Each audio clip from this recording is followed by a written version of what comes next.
Здравствуйте, уважаемые зрители! Хочу ознакомить вас с самыми интересными новостями Армении и Азербайджана.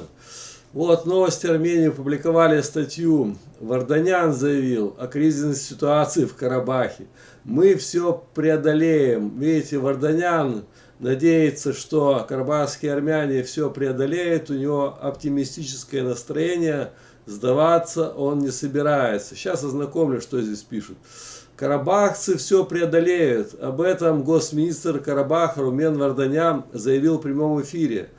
Так, мы находимся в осаде уже 72 часа. В общем, карабахские армяне находятся в осаде 72 часа. Держатся, как сказать, пока еще не замерзли. Так, я горжусь тем, что живу здесь с вами, потому что мы очень достойно проходим этот кризис. Я совершенно уверен, что мы все преодолеем. Сила и вера, которая вижу я у вас, придают мне огромную энергию, сказал Варданян. Он отметил, что ничего подобного никогда не было. Дорога не была закрыта ни во время войны в 90-х годах, ни во время 44-дневной войны в Карабахе. Снабжение продолжалось.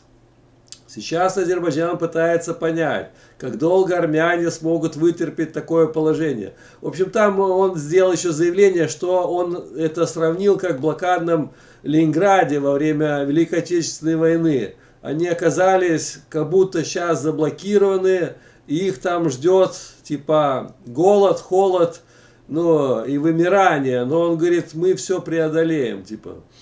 Мне это напоминает еще жизнь в Спарте, когда мы вместе противостояли вызовам. К сожалению, есть обеспеченные люди, которые не понимают, что личными звонками ничего не решить. Такие люди будут наказаны. В некоторых местах пытались повысить цены, использовать ресурсы для своих нужд. Создана горячая линия. Такие случаи будут проверяться. Мы все равно, мы все равны. Только вместе мы сможем справиться. Он призвал не верить дезинформации и сплетням азербайджанской стороны. В частности, что они будут пропускать армянские машины. В общем, армянские машины пропускаться не будут. Кто они такие, заявил Варданян, чтобы разрешать или не разрешать нам? Они не имеют права находиться на этой дороге. У них нет права принимать решения. Типа он говорит, что азербайджанцы должны уйти с этой дороги.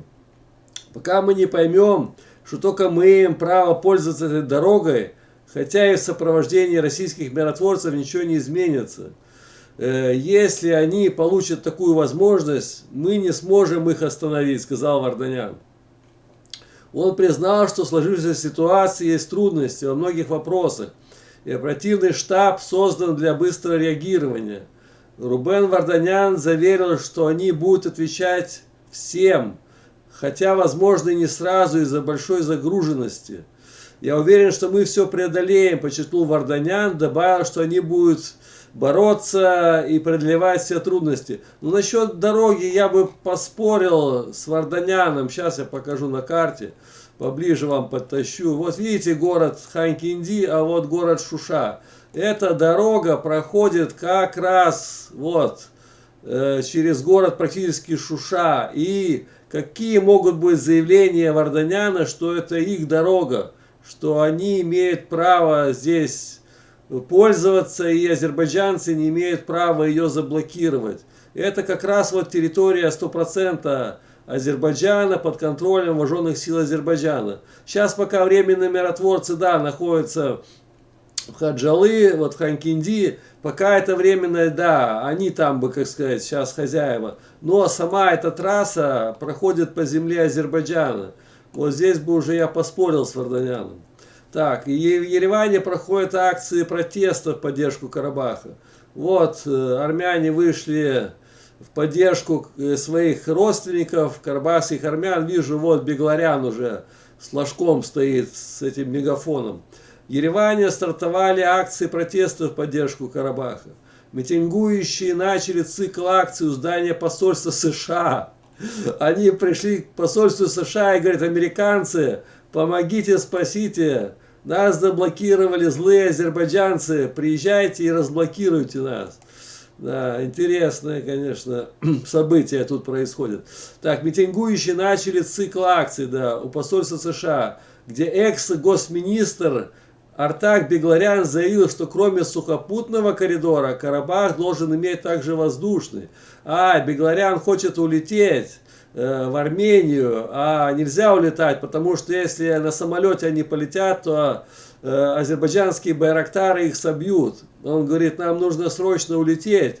У нас азербайджанцы злые не пускают улететь с этого аэропорта. Я вчера сделал ролик, там в районе Хаджалы, да, аэропорт, и Азербайджан запретил пользоваться армянам этими самолетами.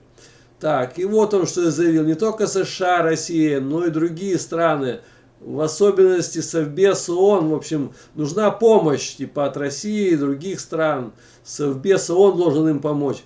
Участники акции запустили на территорию посольства множество бумажных самолетов, после чего двинули в сторону посольства Китая. Они еще рассчитывают на китайцев. Дальше по графику митингующие направятся к посольству Франции. Ну так, Франция это священное, это все. Французы нам помогут, французы с нами. Бегларян надеется, что сейчас Макрон сюда голубых касок подбросит на дорогу в город Шуша, и они освободят им дорогу. Так, и поехали дальше. Что он еще? Какие страны? Китай, в общем, Францию. Что-то слишком много. Великобританию еще хочет подключить сюда. Накануне Бегларян объявил о начале бессрочной сидячей акции протеста перед офисом ООН в Ереване. Как же они будут сидячий протест, замерзнут, там надо ведь эти домики модульные, как у миротворцев, чтобы погреться, хоть чая попить. Ночи-то холодные, уже мороз. Он еще без шапки вышел, еще простудится бедный. Вот флажок у него, видите, Карабаха. Карабахский, где эти армяне Карабаха такой в руках держит. Так, ну и что он еще заявил? Так, да, он заявил о начале бессрочной сидячей акции протеста перед офисом ООН в Ереване. Он выдвинул ряд требований к международному сообществу и армянскому народу. В общем, все должны помочь. Россия, Франция, Англия, Китай. В общем, все. Мы ждем помощи. Такие новости. Всем спасибо, всем пока, до новых встреч.